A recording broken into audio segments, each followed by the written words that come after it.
శ్రీ గురుభ్యో నమః. భగవద్భక్తులందరికీ శుభాభినందనలు. మనము జ్యోతిర్లింగ క్షేత్రాలను గురించి, వాటి ప్రాశస్త్యం గురించి తెలుసుకుంటున్నాము. ఇవి అత్యంత మహిమాన్వితమైనవి.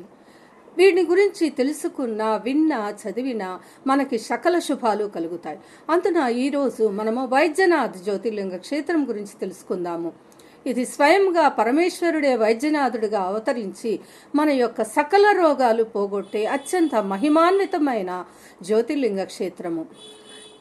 ఈ యొక్క సమాచారము తెలుసుకోవాలని శ్రద్ధాశక్తులు ఉన్నవారు లైక్ చేసి, షేర్ చేసి, సబ్స్క్రైబ్ చేసుకోండి.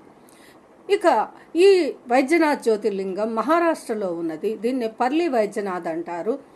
ఈ పూర్వము ఒకసారి రావణాసురుడు తన తల్లి కోరిక మేరకు శివుని ఆత్మలింగం కోసం కైలాసానికి వెళ్ళి అక్కడ తపస్సు చేయసాగాడు.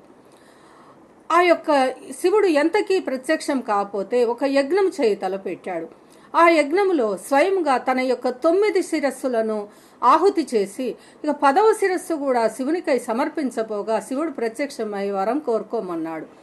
అప్పుడు ఆ యొక్క రావణాసురుడు తెగిపడిన తన తలలు ఇతరులు ఎవరైనా నరికినా సరే మళ్ళీ పూర్వంలాగా యథాస్థితికి రావాలని, తనకి ఉండాలని కోరుకున్నాడు. అంతేగాక శివుని ఆత్మలింగము ఇవ్వమని అడిగితే, స్వయంగా తననే రమ్మని అడిగితే శివుడు తన యొక్క ఆత్మలింగాన్ని ఇచ్చి, ఈ లింగమును నీ వెంట నీ రాజ్యానికి, లంకా రాజ్యానికి తీసుకువెళ్ళి అక్కడ ప్రతిష్ఠించు.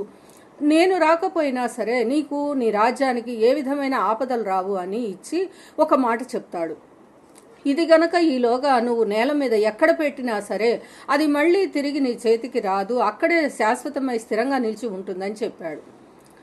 ఇక బ్రహ్మాది దేవతలు కూడా ఈ రావణాసురుడు లంకా రాజ్యానికి తీసుకెళ్తే మరింత బాధలు కలుగుతాయని భ్రమించి అని తలుచుకొని వినాయకుడికి దగ్గరికి వెళ్ళి, విఘ్నేశ్వర, ఎలాగైనా నీవు లంకకి తీసుకుపోకుండా రావణాసురుని అడ్డుకోమని చెప్తే వినాయకుడు స్వయంగా ఒక పిల్లవాని రూపంలో వస్తాడు.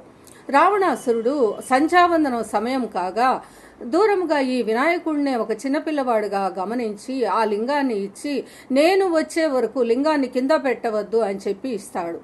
కానీ వినాయకుడు రావణాసురుడు సంధ్యావందనం చేసుకొని తిరిగి వస్తుండగా వెంటనే తిరిగి వచ్చాడు. వెంటనే తాను లింగాన్ని అక్కడ ప్రతిష్ఠ చేస్తాడు. రావణాసురుడు పరుగున వచ్చి లింగాన్ని తీయాలని ఎంత ప్రయత్నించినా భూమిలోనే స్థిరపడిపోయి రాదు. ఇక రావణాసురుడు తన బలం కొద్దీ ప్రయత్నిస్తే రావణాసురుడి శరీరం అంతా గాయాలైపోతే అప్పుడు పరమేశ్వరుడే వైద్యనాథుడిగా వచ్చి రావణాసురుడి గాయాలన్నీ మాన్పి దీవిస్తాడు.